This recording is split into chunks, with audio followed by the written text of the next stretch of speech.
পৃথিবীতে একটা কিতাব আছে যেটাকে পুড়িয়ে শেষ করা যায়নি আর আগামীতে যাবে না। ওই কিতাবের নাম কি? কোরআন। কেন জানেন? ওই কিতাবটা শুধু সেলফে বা মসজিদে থাকে না, ওই কিতাবটা কোটি কোটি হাফেজের সিনার মধ্যে থাকে। বলুন সুবহানাল্লাহ। কোটি কোটি হাফেজের সিনার মধ্যে। পুড়িয়ে কি করি বাবা? তুই না কেশপুরের কোরআনগুলো পুড়িয়ে দিলে, পশ্চিমবঙ্গের কোরআন পুড়িয়ে দিলে, ভারতবর্ষের কোরআন সব নয় পুড়িয়ে দিলে, কিন্তু যে হাফেজদের সিনার মধ্যে যেটা আছে ওটা তো আর কেড়ে নিতে পারবে না। পারবে? কি বলছেন? যদি আগুন লেগে ধ্বংস হয় পৃথিবীর সব বইয়ের দোকান, তবু বিশ্ব থেকে হারাবে না পবিত্র কোরআন। এই ৩-৪ জনের সুবহানাল্লাহ জোরে মহাব্বতে বলুন। হ্যাঁ হ্যাঁ জোরে বলতে পারে। যদি আগুন লেগে ধ্বংস হয় পৃথিবীর সব বইয়ের দোকান, তবু বিশ্ব থেকে হারাবে না পবিত্র কোরআন। এবার কেমন লাগলো? পাতে গোশত দিচ্ছে, টুক করে খেয়ে নিচ্ছে, আবার দিয়েছে খেয়ে নিচ্ছে, তবে তো দিতে ভালো লাগে। আর যেই দিয়েছে দেখে দিয়েছে, তাকে খেতে দেবে। শ্রোতাদের রেসপন্স পেলে বক্তব্য করতে ভালো লাগে। আর ঝিমিয়ে বক্তা বলছে তখন এটা কি রে? অন্তর থেকে বলবেন। কোরআন ধ্বংস করবে কেমন করে আগুনের হিতে, আজ বিশ্ব ভরা লক্ষ কোটি কোরআনের হাফেজ।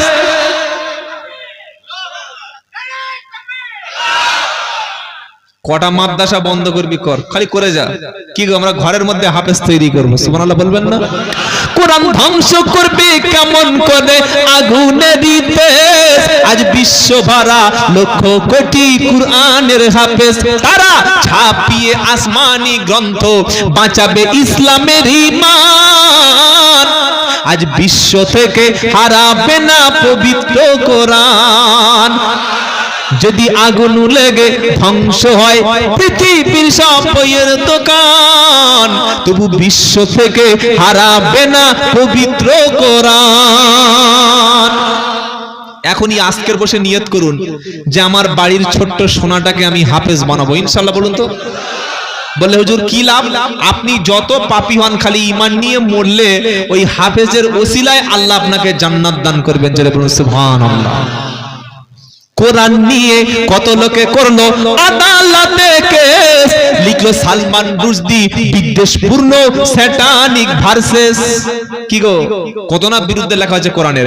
কোরআন নিয়ে কত লোকে করলো আদালতে কেস, লিখলো সালমান রুশদি বিদ্বেষপূর্ণ স্যাটানিক ভার্সেস। তবু আল কোরআনের নূরের বাণী সারা বিশ্বে হয়নি ম্লান, বিশ্ব থেকে হারাবে না পবিত্র কোরআন।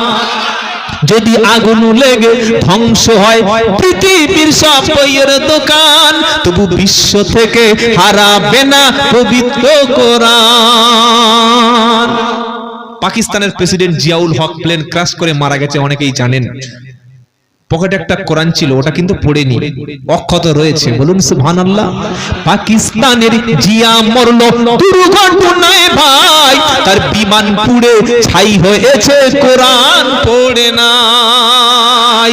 পাকিস্তানের জিয়া মরল দুর্ঘটনায় ভাই, তার বিমান পুড়ে ছাই হয়েছে, কোরআন পড়ে নাই। পৃষ্ঠা যেমন ছিল তেমন আছে, পাতা যেমন ছিল তেমন আছে, একটি অক্ষর হয়নি ম্লান, বিশ্ব থেকে হারাবে না পবিত্র কোরআন। ওই কোরআন যদি সিনার মধ্যে একটু রাখতে পারেন, আপনার শরীরে জাহান্নামের আগুন লাগবে না। জোরে বলুন। কোরআন শিখবেন তো ইনশাআল্লাহ? বলেন। খালি সিনার মধ্যে নিয়ে নিন। কোরআন ধ্বংস করতে যায় যারা, জানে না তাহারা, কোরআনের প্রতিটা পাতা ফেরেশতারা সদা দিচ্ছে পাহারা। আপনি জানেন, যখন একটা ছেলে কোরআন শিখবে বলে মাদ্রাসার দিকে পা তোলে, আল্লাহ তাআলা ওই ফেরেশতাদের দানাগুলো ওই ছেলেটার পায়ের নিচে বিছিয়ে দেয়। বলুন না সুবহানাল্লাহ। কোরআন ধ্বংস করতে যায় যাহারা, জানে না তাহারা, কোরআনের প্রতিটা পাতা সদা ফেরেশতারা দিচ্ছে পাহারা। যদি আগুন লেগে ধ্বংস হয় পৃথিবীর সব বইয়ের দোকান, তবু বিশ্ব থেকে হারাবে না পবিত্র কোরআন। কোরআন ধ্বংস করবে কেমন করে আগুনে দিতে, আজ বিশ্ব ভরা লক্ষ কোটি কোরআনের হাফেজ।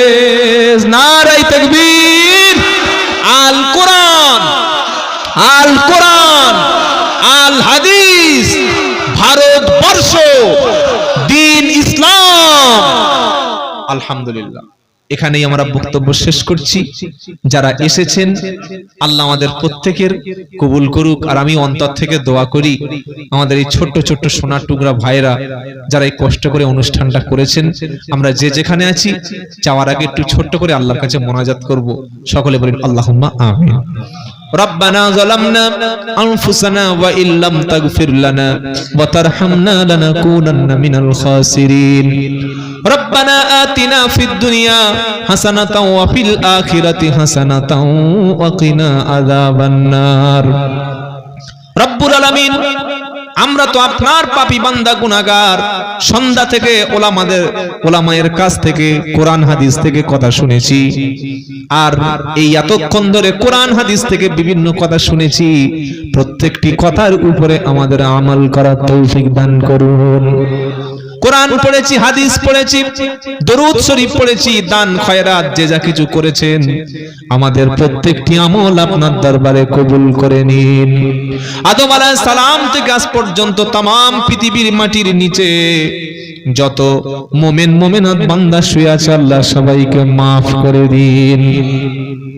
রব্বুল আলামিন আমাদের দাদা দাদি নানা নানি শ্বশুর শাশুড়ি যাদের কবরবাসী হয়ে গেছে তাদের কবরকে জান্নাতের টুকরা বানিয়ে দিন। অনেক এমন সন্তান বসে আছি সারা জীবনের মতো জন্মদাতা পিতাকে জীবনের মতো হারিয়ে ফেলেছে। আল্লাহ আব্বা জানের কবরটাকে আপনি জান্নাতুল ফেরদাউসের বাগান বানিয়ে দিন। যার দোয়া কবুল হয় নবী বলেছেন সেই গর্ভধারিণী মা জনম দুঃখিনী আম্মা জান 10টি মাস গর্ভে রেখেছে, 9 মাস 10 দিন বুকের দুধগুলো পান করিয়েছে, নিজে না খেয়ে সন্তানকে খাইয়েছে, হাজারো দিন রাত জেগে সন্তানকে লালন পালন করেছে। এই আম্মা জান যাদের কবরবাসী হয়ে গেছে আম্মা জানের কবরটাকে জান্নাতুল ফেরদাউসের বাগান বানিয়ে দিন।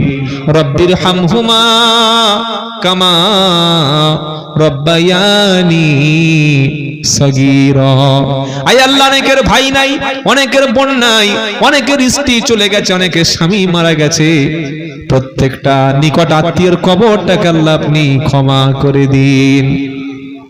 আমাদের মধ্যে অনেক ব্যক্তি অসুস্থ, অনেকের আত্মীয় স্বজন বিছানায় পড়ে কাতরাচ্ছে, ডাক্তার দেখিয়ে সুস্থ হয় না। রব্বুল আলামিন তাফসিরুল কোরআন মাহফিলে তাহাজ্জুদের সময় হাত তুলেছি, কোরআনের মজলিসের উসিলায় অসুস্থ ব্যক্তিদেরকে আল্লাহ আপনি শিফা দান করে দিন।